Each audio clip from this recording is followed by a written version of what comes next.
My name is Rafał Hołbowicz, and I am a postdoctoral scholar in Chris Palczewski lab. Today I have a unique opportunity to introduce Dr. Philip Kiser, Doctor of Pharmacy, Assistant Professor in the Department of Physiology and Biophysics, University of California, Irvine.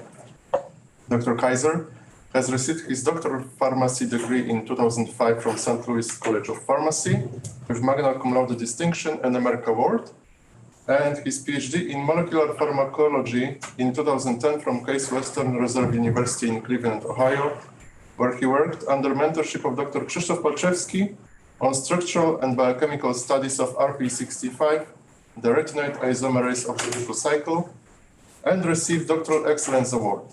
Since then, he has been working with Dr. Palczewski as a postdoctoral scholar, as an instructor, and since 2016 as an assistant professor, first in Case and now here in UCI. He is also a registered pharmacist and is affiliated with Veterans Administration Long Beach Medical Center. Dr. Kiser investigates visual cycle with a special focus on carotenoid oxygenases using structural biology, biochemical methods, and animal models, which allow to understand molecular mechanisms of flow of retinoids in the eye. He has outstanding contributions to understanding of biochemistry of vision, for example, by crystallizing and solving the structure of retinoid isomerase RPE65, homologs of lecithin retinol acyl transferase LRAT, and cellular retinol binding protein CRBP1. He also has important contributions to understanding of photic regeneration of 11-cis retina. Ultimately, his aim is to develop effective therapeutics to treat retinal diseases.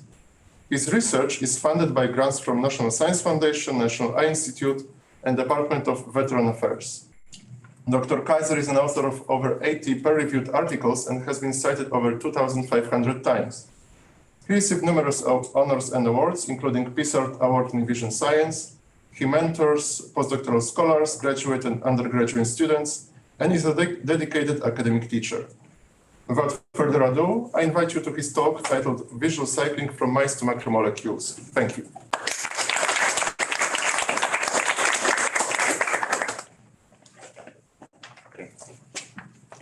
Thank you, Rafał. That was fantastic.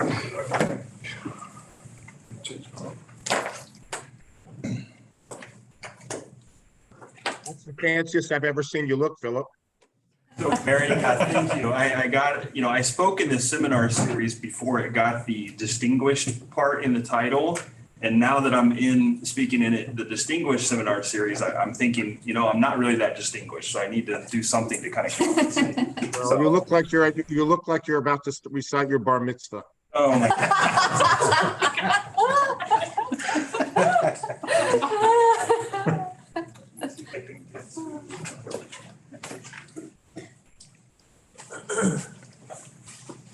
Give me 2 seconds here. I need to figure out. I meant that as a compliment, by the way.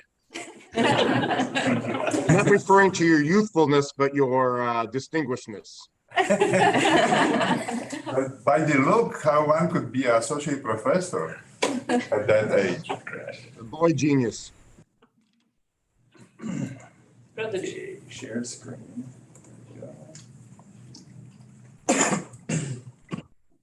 Good. Okay.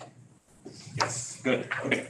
Thank you again, Rafał, for the very kind introduction. Appreciate it. Thank you to Grajna, Chris, for hosting this seminar series and kind of keeping us sane and informed during the pandemic.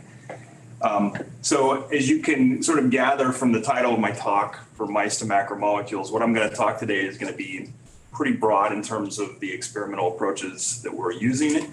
But fundamentally, we're trying to address this question of how this key molecule, 11-cis retinol, which is the visual chromophore in all animals, how it's generated and how it's protected in the visual cycle. Okay. So my outline's like this. I'm going to first give you a brief overview of visual cycle biology, and then there'll be 2 parts. One of these concerns the enzymatic synthesis of visual chromophore in animals in general. And then part 2, and so that's going to be mainly a structural biology talk. And then part 2, we'll switch to studies we've done to investigate the physiologic role of a visual chromophore binding protein known as CRLDP using conditional knockout mouse models. Okay, so first a little bit of history and introduction. So this idea of, or this sort of phenomenon of this bleaching and regeneration of visual pigments underlying our vision can be traced back to early studies by Bull and Kuhne in the 1870s or so, where they were using frog retinas to study this process. And they noticed that if you take a dark adaptive frog retina, take it out and expose it to light, it undergoes this series of bleaching steps. And then you can take that bleached retina, put it back into the eye cup, put it in the dark, and it can regenerate. And that it kind of was pretty much left there until the work of George Wald in the early to mid 1900s, who really figured out the chemical basis for this and found that it was vitamin A derivative 11-cis retinal and the stereoisomers of that, as well as redox products that are involved in this cycling. Okay. So now we really understand this cycle, this visual cycle, in really exquisite detail, and that's exemplified by this cartoon I have of rhodopsin undergoing these conformational changes upon light absorption. So rhodopsin has a covalently bound 11-cis retinal chromophore that absorbs light, and when it does that, it undergoes this cis-trans isomerization, and that leads to these changes in the helical bundle that will allow it to couple the G protein to initiate phototransduction. And so just as I've shown in this movie, at the end of this process, rhodopsin loses its chromophore. So you have free opsin and all trans retinal. And we know that trans configuration doesn't spontaneously go back to cis in most cases. There needs to be some enzymatic machinery to do this. And one of the main ways that this is done in the vertebrate retina is through this process called the classical visual cycle. And so this is a process that happens take place in the outer segments of rods and cones, as well as the adjacent RPE. And there's a number of steps here, but for the first part of the talk, the main kind of star of the first part is going to be this protein RPE-65, which is the key isomerase of the visual cycle. And this was discovered by, the seminal work of the Redmond, Ma, and Travis labs in 2005. And so RPE-65 is essential for vision. If you don't have it, you're blind. Individuals who have loss of function of mutations in RPE-65 have diseases such as retinitis pigmentosa and Leber congenital amaurosis. So it's a very important protein for our vision. There's been a lot of effort to understand this protein, and in fact, there's been a gene therapy that's FDA approved for patients who have biallelic loss of function mutations in RPE-65. So if we look at this kind of more on the chemical level, this is the step that RPE-65 is catalyzing. We have an 11-cis retinal ester, an all-trans retinal ester going to 11-cis retinol. And you can see that this is not really a simple reaction. There's actually two things going on here. We have a retinal ester hydrolysis and a double bond isomerization. And this is really fascinating for a biochemist because most of the time you don't have these sort of coupled reactions in biochemistry, okay? They're usually like one thing happening, redox, hydrolysis. And so to have this coupled reaction is really, really fascinating. And it's something that a lot of people have been interested in and studying over the years. And this is really the key step of the visual cycle. So it's the hallmark step where we have a trans retinoid getting converted back to a cis retinoid. This happens in the dark, okay? So very interesting. So we know that these retinoids are actually not formed de novo in animals. They're obtained from the diet. And one of the ways that you can get these retinoids is by eating foods that have beta carotene. And so in our genome, we have an enzyme called BCO1, which can split beta carotene right down the middle, so symmetrically to generate two molecules of all-trans retinal. These can be processed and shuttled into the eye to then participate in this visual cycle process. So a really interesting and kind of curious fact about these two reactions is that they're catalyzed by enzymes that are phylogenetically related. They're actually very close cousins, I would say. And this is really fascinating because if you look what's happening here with BCO1, this is an oxygenase. It's using oxygen to split a double bond, whereas RPE-65 is an isomeral hydrolase. And this to understand the basis of this sort of differential activity has been a problem that I've been interested in for a long time, basically since I was a PhD student, as Ribpl elaborated or alluded to. So again, just to highlight this, we have the same protein family, radically different activities. In the case of RPE65, we have this isomerohydrolase chemistry happening where we have water coming in. It's this ester dissociates kind of at a very unusual position, which I won't go into a lot here.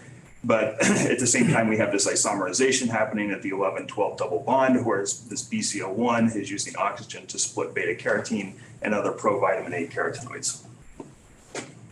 So the approach that I have sort of taken, I really prefer and sort of champion, is to use structural biology to understand how RPE65 works, how it functions as a catalyst.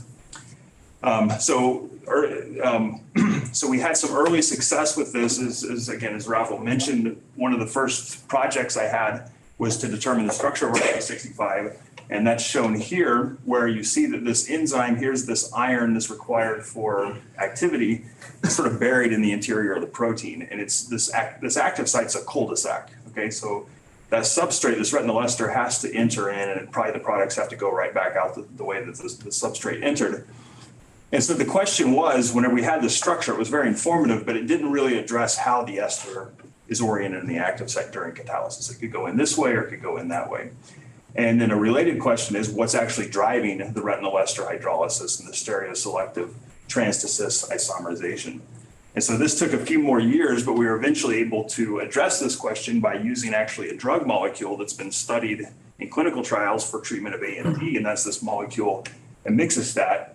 So it's a retinoid mimetic. If you study the structures of these very carefully, it was really designed to mimic this putative transition state that's formed during the RPE65 catalyzed reaction, this retinyl cation with this amine moiety mimicking the positive charge on carbon 15 here. And you can kind of appreciate their similarity in this overlap.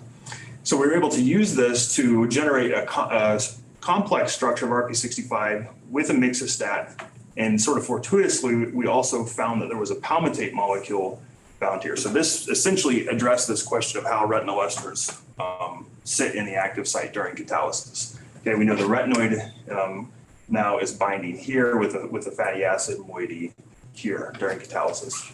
It also revealed a number of other interesting things. So for example, this is an electrostatic potential surface where you can see this highly negatively charged potential at the retinoid binding site, and we kind of speculate that this is important for stabilizing a positively, a cationic intermediate like the retinyl cation.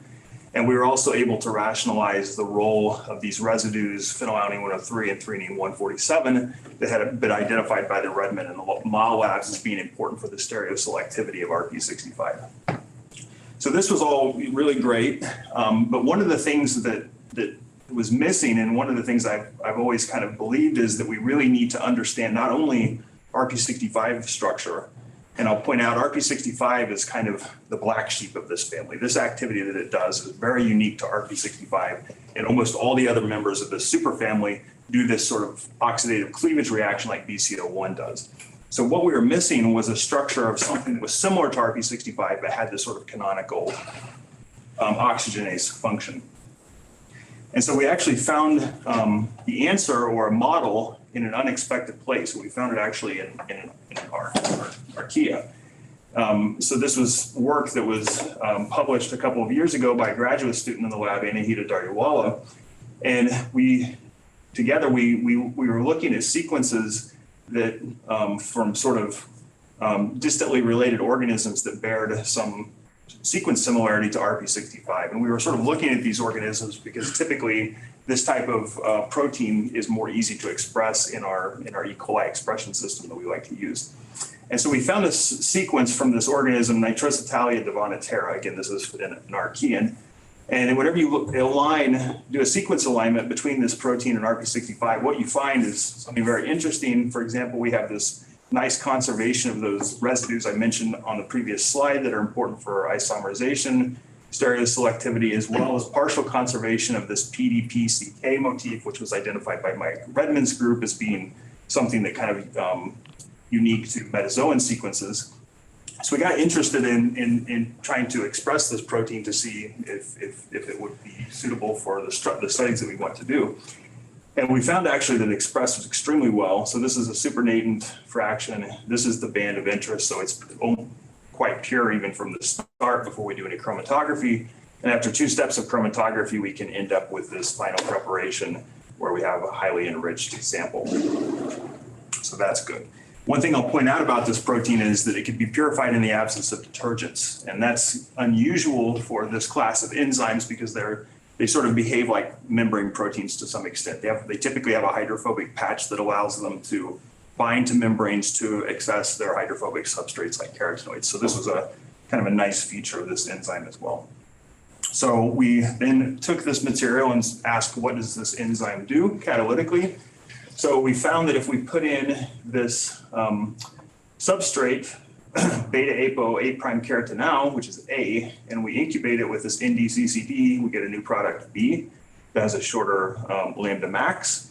And whenever we considered this lambda max together with mass spectrometry data, we were able to confirm that this enzyme is actually cleaving this apocarotenoid at this bond, 14', 13', to generate this product, beta-apo 14' carotenal. So this was a novel stereospecificity, regioselectivity, I should say, for this type of enzyme. So this is kind of, we couldn't have expected this from the sequence at all. And it was really fortuitous that we found this because if you think about it, RPE is also an apocarotenoid metabolizing enzyme. It's working on retinoids, and retinoids are just apocarotenoids with a special name. So this turned out to actually be very, very beneficial, I think, in terms of our ability to use this to compare to RPE. So we can determine the structure of NdCCD by X-ray crystallography. This is a cartoon representation with the surface of the active site shown. And you can just see visually pretty readily that these enzymes have very similar active sites, okay, in terms of their overall structure. Despite the fact that, again, they're doing very, very different things here. We have something that's cleaving this 14, 13' bond versus RPE that does this activity. So we actually, and this was a kind of a major accomplishment for this study and something that people have been trying to do for a long time in this field, is to obtain a structure of one of these CCDs with a carotenoid or an apocarotenoid. And we were able to achieve that because of several favorable properties of this enzyme. And so this is a structure of NdCCD with its apocarotenoid product. And so you can see it's bound in this sort of central region of the active site near the opening to the active site, which this is like next to this hydrophobic patch. And you can see that the fit of this product to the active site is very tight. And I'm not going to emphasize it too much here, but this really very clearly showed how this enzyme achieves its regioselectivity in cleaving one particular double bond out of a number of other double bonds that are chemically very similar. So it was very informative in that respect. But what I want to focus on for this talk is this picture. So this is what we're trying to get all along. So we have a structure of RPE with a retinoid mimetic and palmitate, and we have a structure of this NdCCD enzyme with its apocarotenoid product. So now we can do a direct comparison between these. We have a very similar overall active site structure, and so it's useful to do sort of the comparative structural biology study with these. So let's start with the similarities. Let me go back. First, the iron center. You might expect that possibly that could be different between these because they're doing 2 different types of chemistry, but it turns out their iron centers are essentially identical. So that's something that's very, very similar between these enzymes. And another region of similarity is here in the central region of the active site where you see this negative electrostatic potential. And so what this is telling us, I think, is that both of these enzymes may involve cationic intermediates during their catalytic reactions, during both the cleavage reaction and the isomerohydrolase reaction. So why are you calling this isomerohydrolase? Mm-hmm. Is that a hydrolytic process? I mean, I know it comes from Rendo, but I have an issue with that naming. Yeah, I mean, I know we've talked a lot about this over the years. So I think if you, although the hydrolysis is unusual in the sense of sort of where the cleavage is happening, I think if you consider the reaction just from from the enzyme commission point of view and you draw it out, it fits the definition of a hydrolase because you have water being involved. No, in the water reaction. comes after. It's not like water in hydrolytic reaction. Water is the initial reagent, it's the initial nucleophile. In this case, you have breaking the ester into carbocation. Yeah, no, I mean, I hear you. I think it just depends on how you want to define hydrolase, because if you want to define it that way, then it's not a hydrolase. But if you want to define it just based on the stoichiometry of the reaction, then it can fit the definition of a hydrolase because you've got this water involved in the reaction that's getting sort of So incorporated. in other words, if you have water in reaction, that means it's hydrolase? Whenever you couple it together with the other aspects of the reaction, in this case, yes. Yeah, I'm gonna stick with that. Okay. So this is where the difference is, and I think you might appreciate this. So we see in the lower enzyme, so this is the NdCCD, we have this straight sort of linear active site, and that makes sense because it needs to bind a straight all-trans substrate, okay? And that's very different from what you see in RPE-65. So in RPE-65, you see this sort of curved shape to the active site.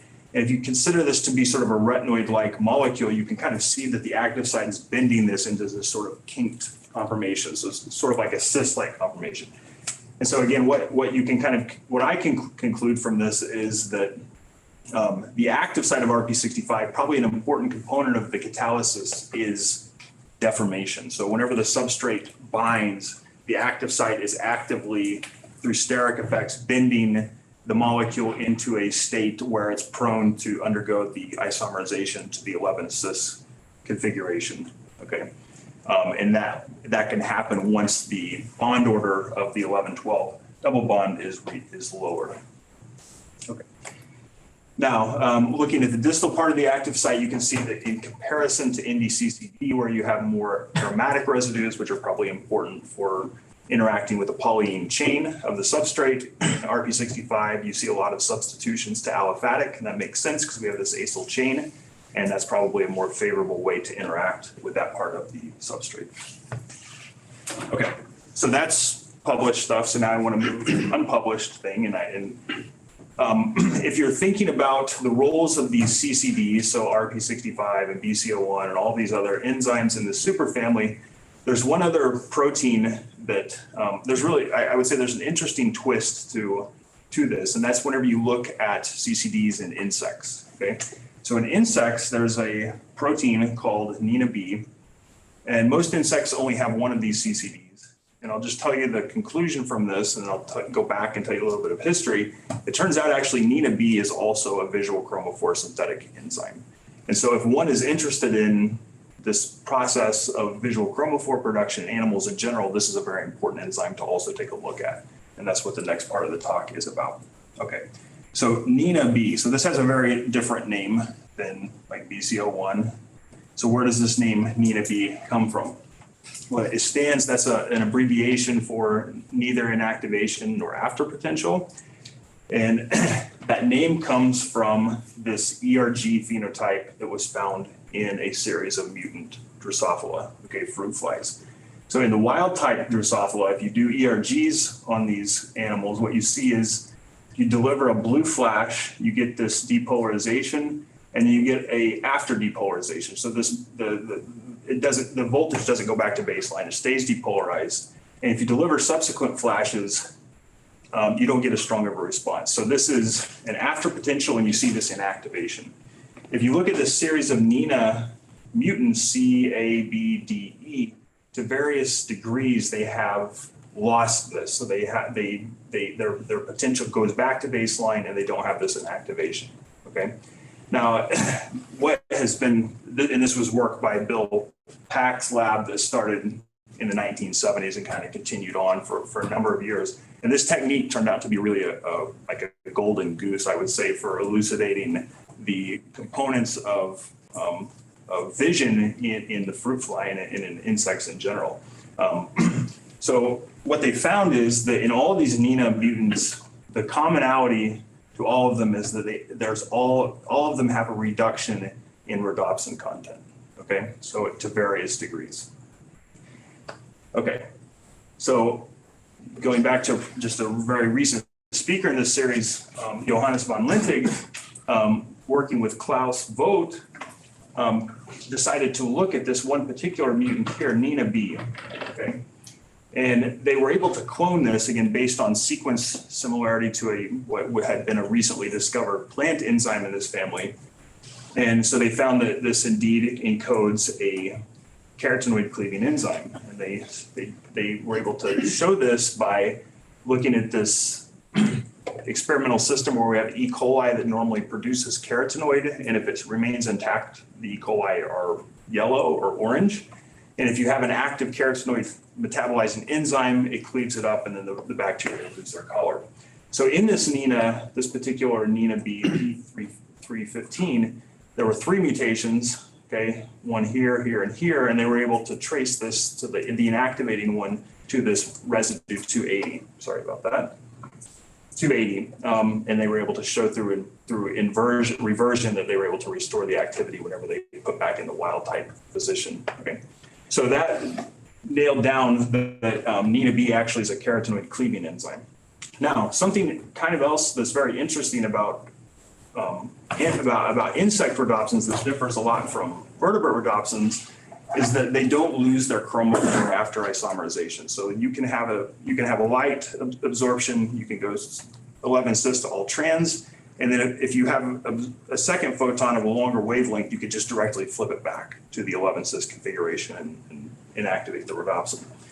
So it was kind of, for the most part, people thought there was really no need for any sort of enzyme to produce visual chromophore in the dark. However, there was a study, this was done in 1998 by Isono, that found that actually Drosophila do generate visual chromophore in the dark. And so this is an experiment they did where they fed Drosophila all trans retinal and kept it in the dark. And you can see there's very little 11 cis retinal formed. But whenever they give this animal all trans beta carotene and keep the animal in the dark, all of a sudden you get a lot of this 11 cis form. So it's definitely pointing to an enzymatic production, and they were able to conclude from this that there's some mechanism either before the cleavage or concomitantly with it where you have this isomerization at the 11-12 position in the carotenoid substrate. And so this was again taken back up by Johannes von Lintig and his colleagues, where they looked at this organism, the greater wax moth, and indeed found that whenever they take purified purified NinaB that they cloned from this insect and incubated with beta carotene, that in fact they do get 11 cis formed. In this case, it's 11 cis retinal and all trans retinal in a 1-to-1 ratio. So this was really interesting and finding. This was all super exciting because it was coming out right around the same time that RP65 was discovered as the isomerase, and so there was a lot. This paper generated a lot of excitement in the field. They were also able to show that you needed this. This wasn't just some weird reaction that was happening. It was actually very important for the production of rhodopsin in Drosophila. So if you don't have 11 cis retinal, you don't make rhodopsin in the dark. You have to have 11 cis retinal, and you can accomplish that by giving the animals beta carotene. So the conclusion here is NinaB is a visual chromophore producing enzyme. It's taking compounds like beta carotene or zeaxanthin and cleaving them down the middle, and on one side of the substrate, it's doing an isomerization to make 11 cis retinal. So it's very important for retinal formation and visual chromophore production in insects. And this, there's this striking parallel now between vertebrate and invertebrate visual chromophore formation in the dark. We have RP65 doing this reaction in NinaB. So they're both making 11 cis, but they're doing it using two different coupled reactions, one involving water, I won't say hydrolysis, don't worry, and one involving oxygen. And so this is something that I had been interested in for a long time as the project we sort of worked on in fits and starts. We originally tried to study the Drosophila and then this greater wax moth NinaB, and they wouldn't express well enough for us to do the structural studies that we wanted to do. So very recently we moved on to doing ortholog screening. So So we really wanted to identify some very well expressing NinaB ortholog where we could get enough of this enzyme to do crystallography. And so we screened several different organisms, NinaB from several different organisms, but the winner from this screen was from this organism, cabbage looper, okay? There's that friendly guy. You may have done battle with this thing in your garden at some time or another, potentially. But this enzyme turned out to be very nice to work with. So we could purify it pretty much to homogeneity. And whenever we took that purified material and did an activity assay with beta carotene, sure enough, we were able to observe the same activity that Dr. von Lintig did, forming both 11-cis and all-trans retinal from beta carotene. So that's nice. So then we took this purified enzyme and actually very quickly we were able to crystallize it. And this is the picture of the crystal that we used. It's not the prettiest one we've ever grown, but it actually turned out to diffract like gangbusters, I would say. We got diffraction data out to about 2 angstrom resolution. So this is really quite good for this type of enzyme, very high resolution. And we were able to solve the structure, okay? So that structure is shown here in the middle. So this is NinaB, and I have the reminder of what the type of reaction that these are catalyzing up at the top. So this is pretty cool because now we have NinaB, which is cleaving a full-length carotenoid, and we have NdCCD, which is cleaving an apocarotenoid. So by comparing these, we can start to understand what changes in these enzymes that allow them to cleave full-length carotenoids. Okay, so that's something that's been an interesting question that hadn't been addressed yet. And we can use NinaB to compare to RPE65 as they're both doing this 11-12 double bond isomerization. And so this might give us some hints as to whether this is an activity that is conserved, so it's derived from divergent evolution, or if these enzymes achieve this by convergent evolution. Okay, so I'm going to start with the first question. So what I have a movie here showing the structure of NinaB, which is in green, to NdCCD. So a carotenoid cleaving enzyme compared to an apocarotenoid cleaving enzyme. And what I'm going to show you is the difference in their active site structure that allows this different activity. Okay, so we're going to rotate around. The bottom part's the membrane binding surface. So this is NdCCD and its active site. There's the bound product, and we're going to switch to NinaB. And so you can see their active site's really quite different. But whenever you slab through, you can see there's this sort of expansion of the NinaB active site. And particularly here, you see that there's this constriction in NdCCD that's not present in NinaB. So this is not unexpected at all that we have this bigger active site that allows the more bulky beta ion ring to be able to pass through to reach its final site for catalysis. Okay, so what are the specific changes that enable this? So there's kind of 2 different ones that are kind of very interesting. So if you look in the central part of this, you can see that these residues, okay, again, morphing from the NdCCD structure to NinaB, they're conserved, right? The side chains are exactly the same, but what's happened is these residues have moved apart, and this is due to secondary substitutions surrounding these that enable these to kind of move out. So we have that type of substitution as well as amino acid changes. So we see changes, for example, from predominantly aromatic residues here and here to aliphatic, kind of less bulky residues that again open up space to allow the beta carotene substrate to come in, which is not possible for NdCCD because of the constriction. Okay, and so we're still working on getting a structure of NinaB in complex with a carotenoid. This might turn out to be very difficult, but just to get a sort of first idea as to how the substrate might bind, we used autodoc vena to dock in beta carotene, and that's what's shown here, and then shown in surface representation here. So this is unbiased docking, but what you can see is that immediately the bond that's to be cleaved, which is located here, is positioned pretty much exactly where you would expect it to be positioned in order for it to be susceptible to oxygenolysis. And it looks like the sort of, again, regioselectivity is determined by how far this carotenoid can enter, because you can see it basically docks all the way to the bottom of this active site, which again is a cul-de-sac, sort of like RPE65. Okay, so I think this preliminary docking modeling study really nicely explains the regioselectivity forming retinol. So you're probably asking, well, what about the isomerization? So where is that happening? And we don't have an answer to that. What we're doing right now is, again, trying to obtain an experimental structure of NinaB with one of these carotenoids. But simultaneously, we're also doing a mutagenesis scan throughout the active site to see if we can identify residues that abolish the isomerization activity but preserve the oxidative cleavage. And if we would find one of those substitutions, that might really point to a site here in the active site tunnel that's really important for the isomerization reaction. If we go based on similarity to RPE65, the isomerization would be predicted to be happening in this part of the active site. But that's speculation right now. Okay, so one last little piece of information I'd like to tell you about from the NinaB structure that's again informing us about how RPE65 works relates to this, what I'll say is an elusive piece of RPE65. This is what Mike Redmond spoke about a month or so ago in his seminar, and it's this region of RPE65 between aspartic acid 110 and valine 126, where try as we might, we were never able to really firmly resolve this in any RPE65 crystal structures. The best we could do is in this structure where we could sort of see this wispy density, but it wasn't strong enough to be able to build a model. So but nevertheless, this is not an unimportant part of the protein. This is, again, work from Mike Redmond's lab suggests this is a very important region for targeting RPE65 to the microsomal membrane.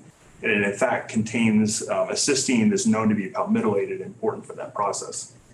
And so it's remarkable that even going back to the initial cloning of RPE65 by Redmond's lab in 1993, before we knew what this protein did at all, that they were able to predict that this amino acid, this is part of the RPE65 protein is functionally important and may be involved in its targeting to microsomal membranes.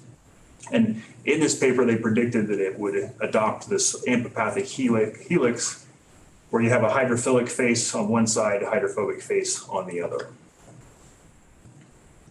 Okay, so again, we have never been able to resolve this in RPE65, but whenever you look at if you compare the sequences of NinaB and RPE65 in this region, you see there's actually pretty reasonable sequence similarity between these two enzymes. But more importantly, whenever you look at the sequence in a helical wheel plot, what you find is, in fact, these enzymes both have this amphipathtic nature, where you have a hydrophilic face and a hydrophobic face. And this cysteine that's known to be palmitoylated in RPE65 is conserved in NinaB. So it turns out actually in this NinaB structure, due to its crystal packing environment, we were able to resolve this structure.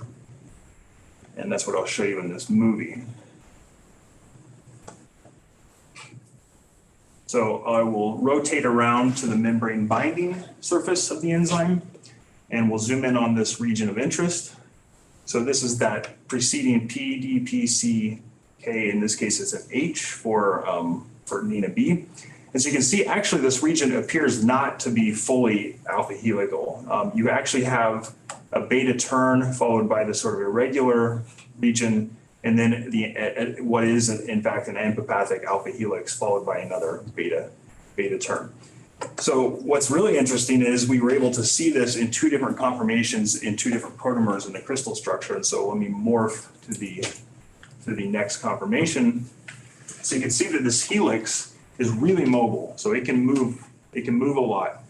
And I think this really nicely explains why we can't see it in RPE65. It's probably that this helix exists as I show it here, but because we don't have any in the crystal packing environment in the RPE65 crystals, there's nothing to really stable it in one state or the other, and hence the electron density is spread out and not really clearly resolved in the electron density maps.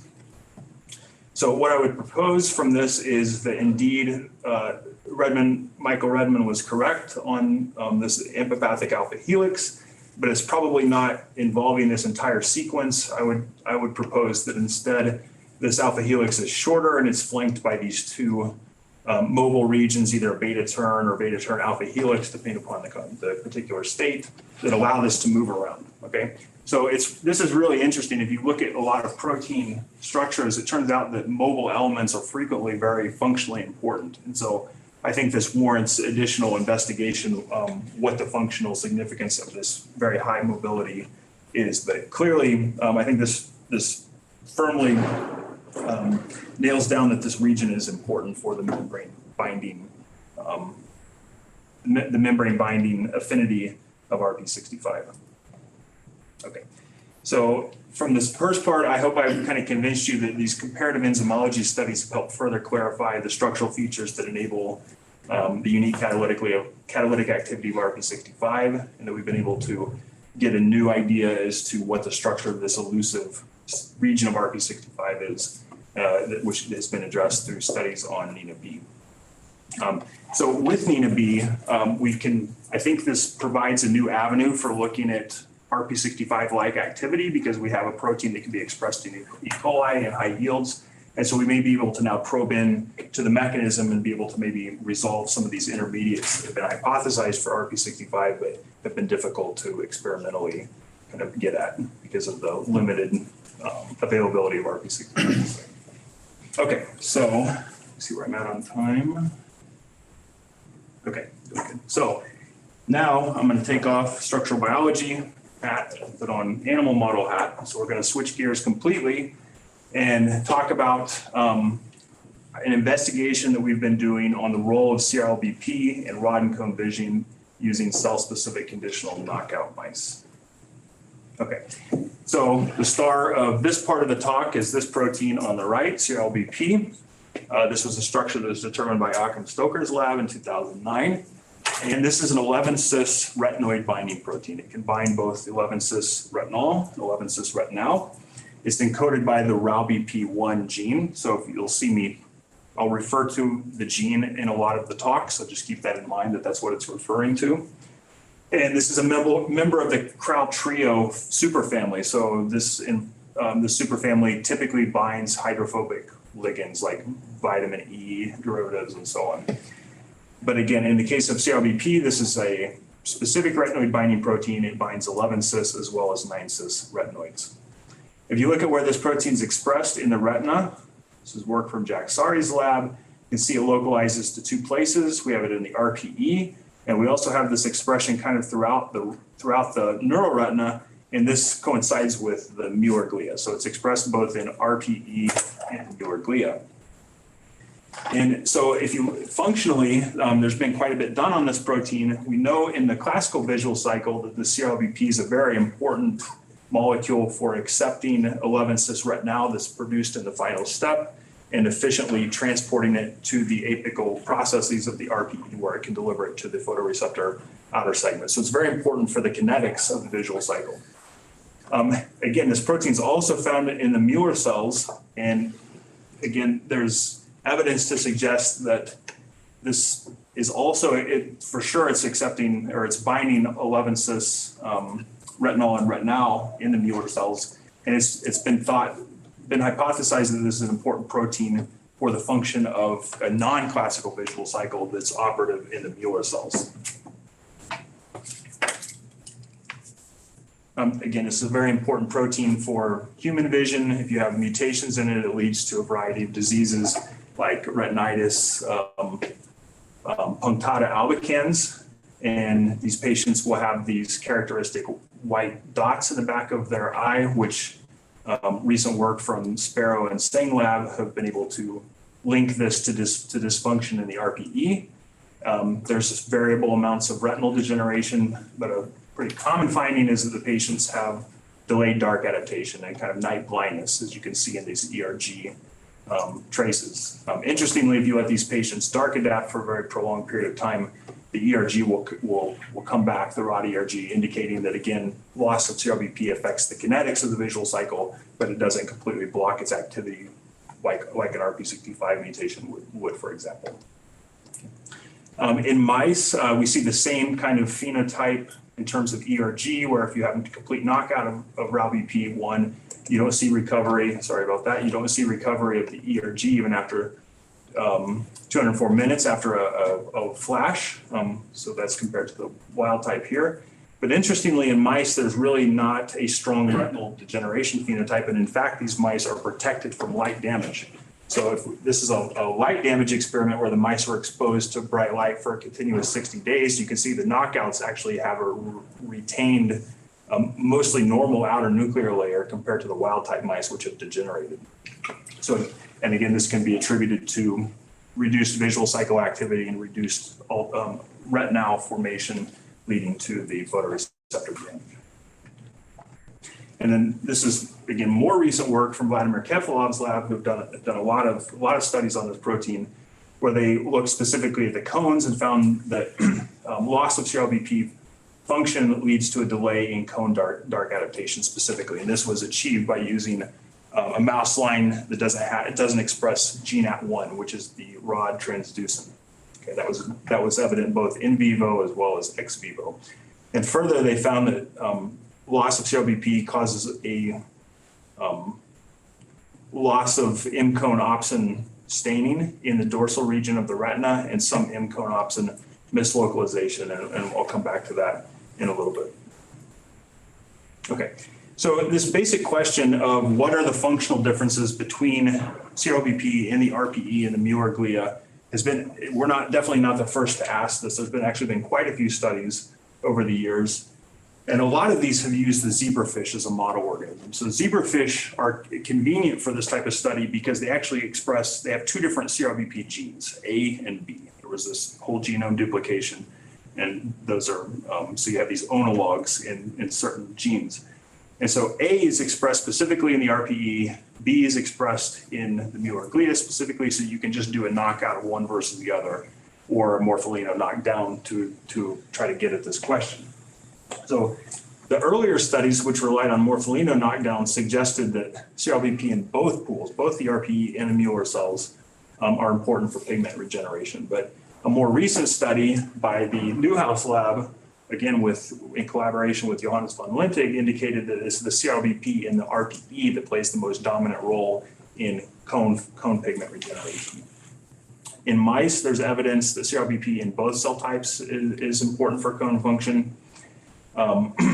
But the differential roles of Müller cell and RPE, CRBP in supporting rod function remain pretty much unknown. And there's this idea that's out there that CRBP may be important for supporting melanopsin function by transporting 11-cis retinoid from the RPE to the intrinsically photosensitive retinal ganglion cells, providing it to melanopsin so it can function as a light sensor there. Okay. So to date, the animal models that have been used to study Ribp physiology have relied on either germline deletion or morpholino knockdown early in development. You're kind of always worried in these types of studies that anything you see may be related to developmental abnormalities, okay, that may not really reflect the physiology. And so one of a way around this, so we basically hypothesize that if we can generate conditional knockout mice of Ribp1 individually in the two cell types after the retinal development is complete, that will allow the physiologic contribution of these two pools of the enzyme to be more clearly discerned. So to do this, we made a new mouse line that has exon 6 of the Ribp1 gene floxed, and that's shown here. So whenever Cre acts on this, it will excise exon 6 and result in a non-functional gene. So the Cres that we decided to use for this were to achieve the Müller cell knockout. We used the glass Cre ERT2, which was developed in Jeremy Nathan's lab, and is a very widely used model, as well as this new model that we just published last year, this RP65 Cre ERT2, which I'll discuss a little bit on the next slide. And so this should selectively abolish CRBP expression in the Müller cell, in the RPE or the Müller cell respectively, after we treat with tamoxifen. So it's a tamoxifen inducible line. Then we further generated both of these lines, both on GNAT1 knockout to look at background to look at cones, or GNAT1 wild type to be able to look at rods. And in all cases, the animals have at least one copy of the Lu450 variant of RP65. So again, some of you may not be that familiar with this RP65 Cre line, so let me just briefly show you what that's about. This was, again, we published this last year in JCI Insight, and this was a collaboration with Chris and Neil Peachy and our friend Steve Leisler, who's on the line. And what we did was we placed Cree ERT2 behind the native RP65 gene so that they'll be expressed together, okay, via this P2A sequence, allowing them to be produced as separate polypeptides. And so in this way, we're able to really rely on the very RPE-specific expression of RP65 to drive Cree activity. And we evaluated this in a reporter line, this MTMG mouse, where you can see whenever we treat with tamoxifen, we get this nice conversion of green, which indicates Cree activity, whereas if we don't have tamoxifen, it remains red. And this was very restricted to the RPE.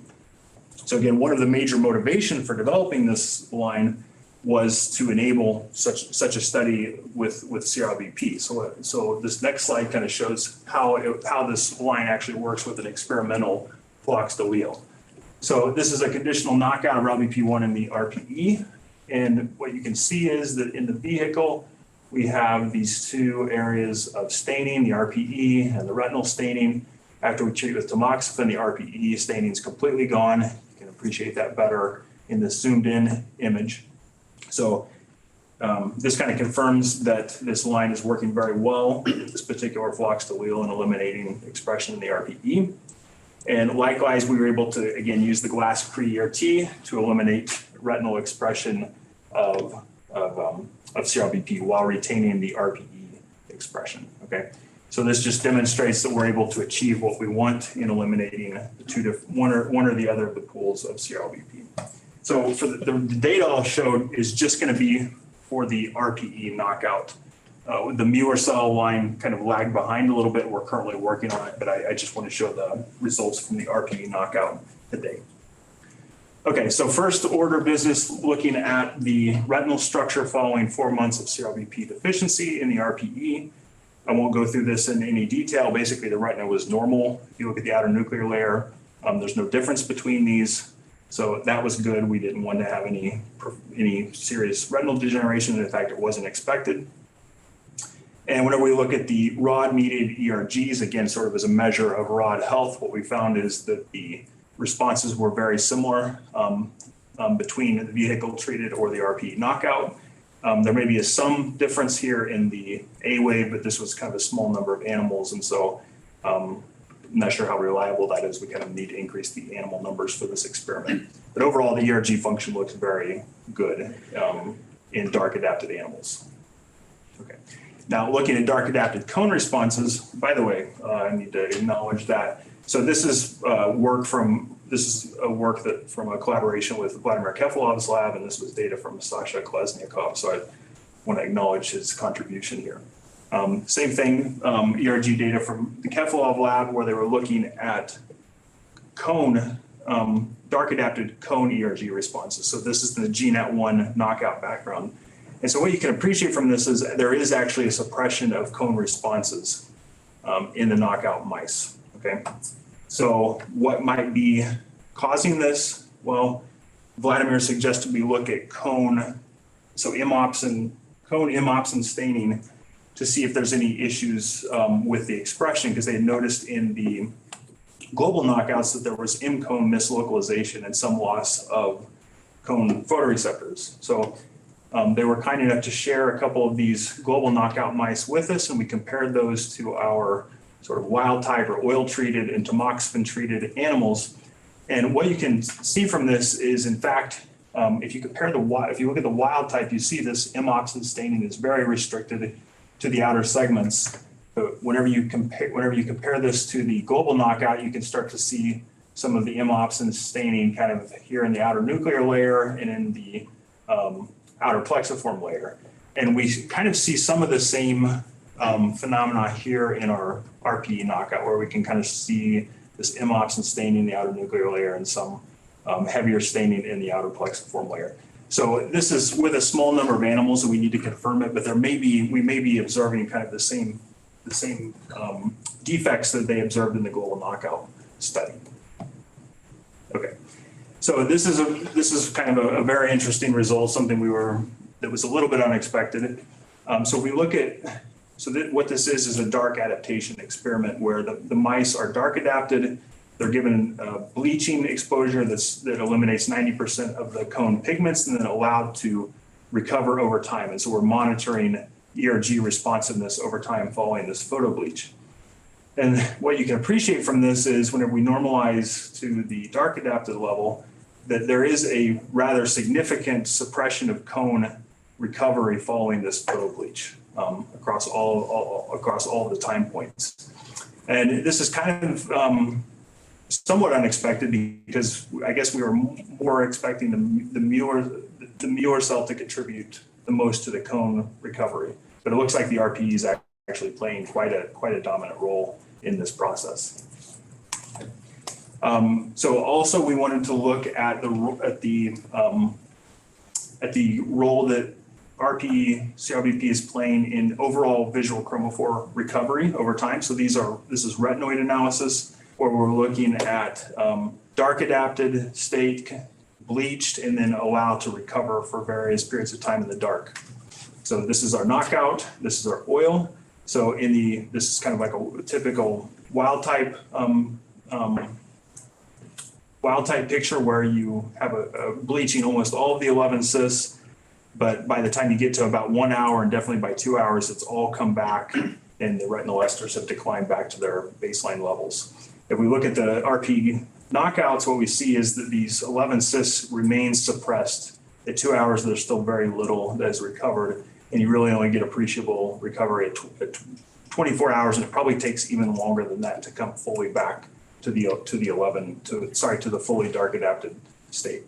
So this is really showing that the CRBP that's in the RPE is very important for overall visual chromophore synthesis kinetics.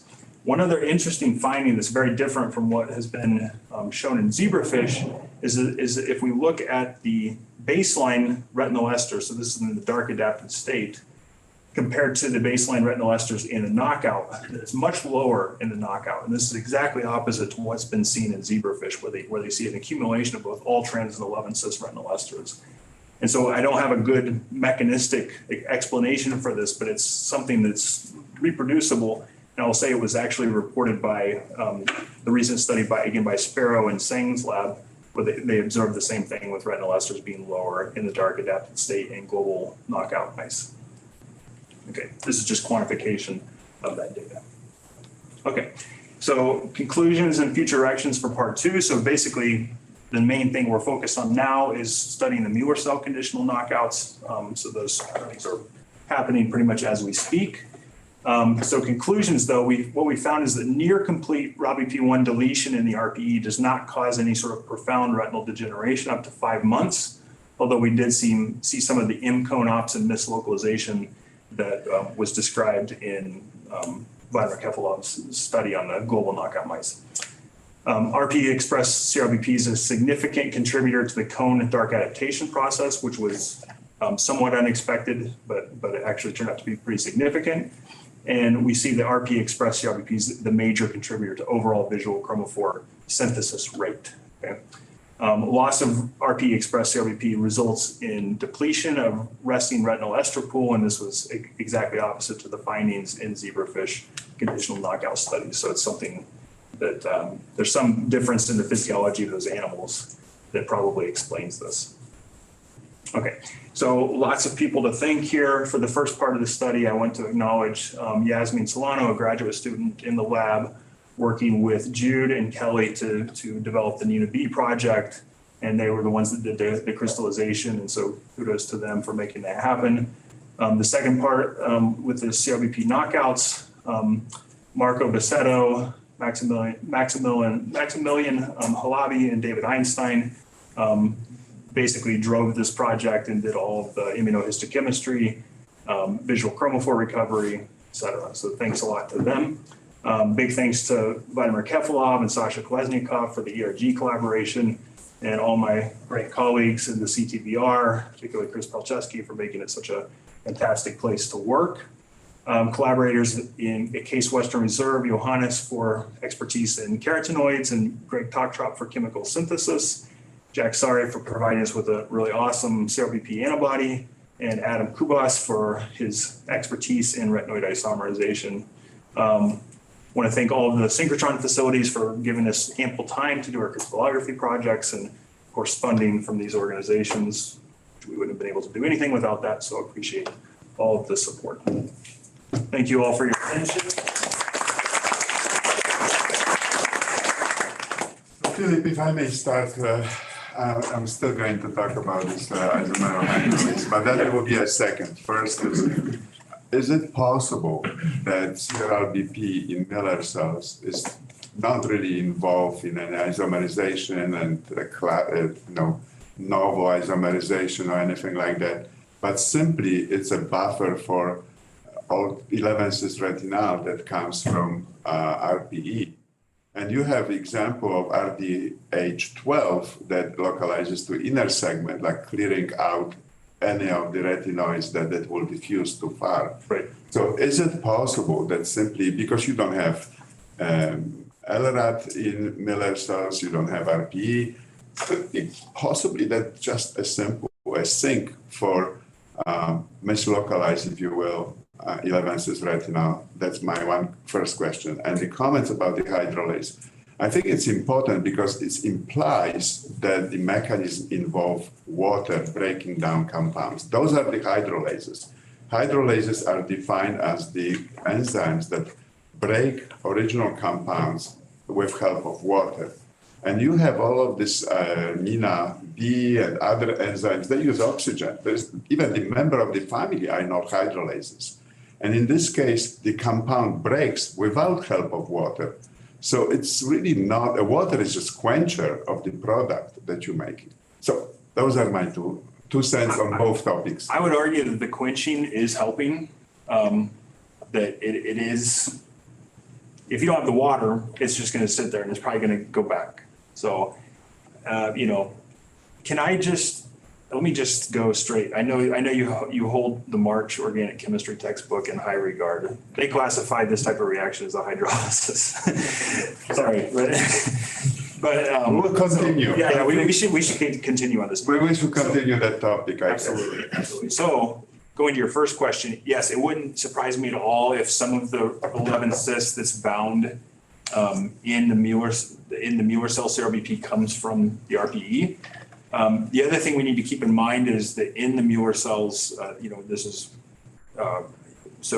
you have shown that you and Virginia and Elliot have shown that RGR, and Alex, I should say, that RGR is functioning in the RPE to photically generate the 11-cis. And Gabe Travis's lab has shown that the same thing's probably happening in Müller cells. And so one of the ways that E11-cis in the Müller cell is coming from the RGR pathway. So I think CRBP could possibly be very important for that and driving that reaction.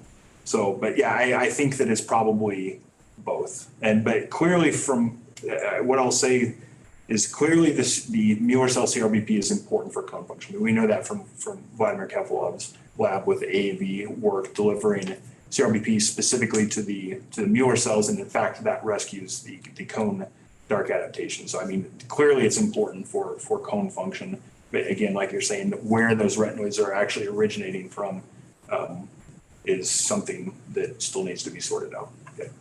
Speaking of Vladimir. Yeah, so great talk, Philip. And maybe I can comment on Chris's question first, and I have a question for you. So yeah, like you mentioned, we show that Müller cell expressed CRLP is very important for actually folding the M-opsin and localizing to the outer segment. So clearly it plays a role, maybe not so much in dark adaptation, in addition to dark adaptation. And we also did in one of our papers together, did a calculation of how much CRLBP is there in the Müller cells, and it's more than the opsin. So again, they could work very well, as Chris suggested, just a storage and buffer of chromophore and where the chromophore comes from and what is internally recycled. We know that we can bleach cones without RP and they will regenerate, but again, we haven't. I think the experiments with the knockout will tell us more. My question to you is, why do you think, it is more of a philosophical question, why do you think invertebrates and vertebrates use such different ways to produce chromophore, and NinaB versus RP65 and different products and different substrates? Yeah, it's a great question. So I think that it may reflect the evolutionary history of light exposure. So, you know, if we look at sort of vertebrates, they've transitioned through this period where most of these organisms were in deep ocean waters. The light was not plentiful. And so this back isomerization, you know, photoreversion mechanism may have not been very efficient. And so that's what really drove the development of the classical visual cycle in the RPE, which is found only in vertebrates. So I think that may be kind of the historical reason for that. The other thing that it allows for, I think, is more temporally controlled vision, where you can activate and you deactivate quickly. Whereas you can see with the Drosophila that, again, if you have a higher light exposure, they can remain depolarized, and it's probably going to be less low, I guess, maybe possibly lower quality vision. So there's maybe functional as well as kind of historical reasons for that. If I can quickly follow up, so is it possible that the chromophore demand is different because obviously the, you know, vertebrate visual cycle, you need to turn it over much more quickly than in the invertebrate where you just switch it back off. Right. Could that be also part of the reason? What is the relative efficiency of the two reactions? That is something we have not really looked at that in detail, but it's something that we want to do. I'll say in general, like RP65 is still very slow by enzyme standards. If you look at what's possible, it's super duper slow. And these CCDs typically are very slow too, because there's a lot of steps involved. It's in a detergent micelle, or it's in a membrane. You have to have interaction, the membrane, uptake of the substrate into the active sites. They tend to be kind of sluggish in both cases. Thank you. All right, Professor Hall. Philip, great talk. It would have been a distinguished talk with or without the suit. And congratulations on your well-deserved promotion. This is a really off-the-wall question based on my ignorance of biochemistry. Would it be possible in the NinaB enzyme for it to use just half of the molecule, the trans, and cause that to isomerize? Yeah, that's a really good suggestion. So we've actually looked at that, whether it can cleave apocarotenoid. So can you put in just an apocarotenoid and it turned, so we really need to nail this down better. It seems like it can actually cleave apocarotenoids, but we don't see a specific product form. We see the substrate go away, but we don't see a specific product. So it makes me wonder whether it's entering and it kind of is just randomly getting chewed up and you know, we can't really observe any of the products using the detection method that we are using. So so far we have not seen that, but it's something that we are going to look into in more detail to either rule that out or show, hey, if it could do that, that would be pretty remarkable, I have to say. But those experiments are ongoing. Thanks very much. Marco. Why did you choose exon 6 to flux RBP1 and G? That was, you know, we did this in collaboration with Ingenious, and whenever that's basically what they recommended. But it turns out if you knock that one out, it introduces a frame shift, and there's very critical structural elements past that. So there's no chance of getting, knocking out something that's dispensable that you could end up with a functional CRPP. So that was the reason. Yeah. So we had a great conversation. I suggest that we go with Steve Flisler next, and then final comments go to my friend Roxana. Great, thanks. So Philip, I echo the congratulations for your promotion. I really love this presentation today. An observation and a couple of questions. Observation is, I was really struck by the remarkable conservation of motifs, whether you're considering an oxidoreductase versus a hydrolase across phyla. And one of the things that I also noticed, you really didn't talk about this, but each of these enzymes use iron as an active center metal. What is known about the selectivity and why iron as maybe opposed to the same class of metals like copper? Right, yeah. So it's a great question. So we've actually looked at this in some of the double bond cleaving enzyme. So we've done studies where we substitute cobalt has been the one that works well for us. So we can put in cobalt, which is right next to iron in the periodic table, and it also exists stably as a in the +2 oxidation state. Cobalt is because of its redox potential is not effective. So it's not an effective cofactor. So you don't get any enzymatic activity from the cobalt substituted enzyme. That's been nice because we've actually been able to use that. Structurally, it's very similar. It's just not active. And so that allows us to trap substrates, so that we've been able to use that trick to trap substrates in the active site before. Beyond that, in terms of copper and other things like manganese, we've tried those, but nothing really works better than cobalt. So the question, I've gotten this before, is can we do the same thing with RP65? So RP65, it appears, is just using iron, the ferrous iron is a Lewis acid to polarize the ester. That's really what we believe the iron is doing in RP65. And so if that's true, one might expect we could do the same trick. Can we put in cobalt? Because it shouldn't matter. Cobalt's also a very good Lewis acid, and it should work just as well. And that would be a really fantastic experiment if we could do it. But the problem is I can't strip iron out of RP65. So we've tried doing that a lot. I've done experiments where we've crystallized RP65 in the presence of 100 millimolar EDTA and let it sit for 2 months. And we take the crystals and the iron's still there at 100% occupancy. So I agree with you. That would be a really fantastic way to cement the role of iron as a Lewis acid in RP65, but technically we have not been able to achieve that. So thank you for the question, though. Interesting. So maybe, just from environmental considerations, iron is just very abundant. Everywhere. Yeah. Right. So maybe that was one of the pressures driving the use of iron at all. But the second question really relates to what you just said about stripping iron. People who have iron overload syndromes like hemochromatosis, they take chelating agents like diffraction. Do they have any visual problems? So I should know that, and I don't. I don't recall if they have. I mean, if it's kind of competing with RP65 for iron, you might expect that they would have some dark adaptation problems. I'm not aware that they do, but I might just be not in the know on that. So it's a great question, though, and it's possible. Thanks, Philip. Sure.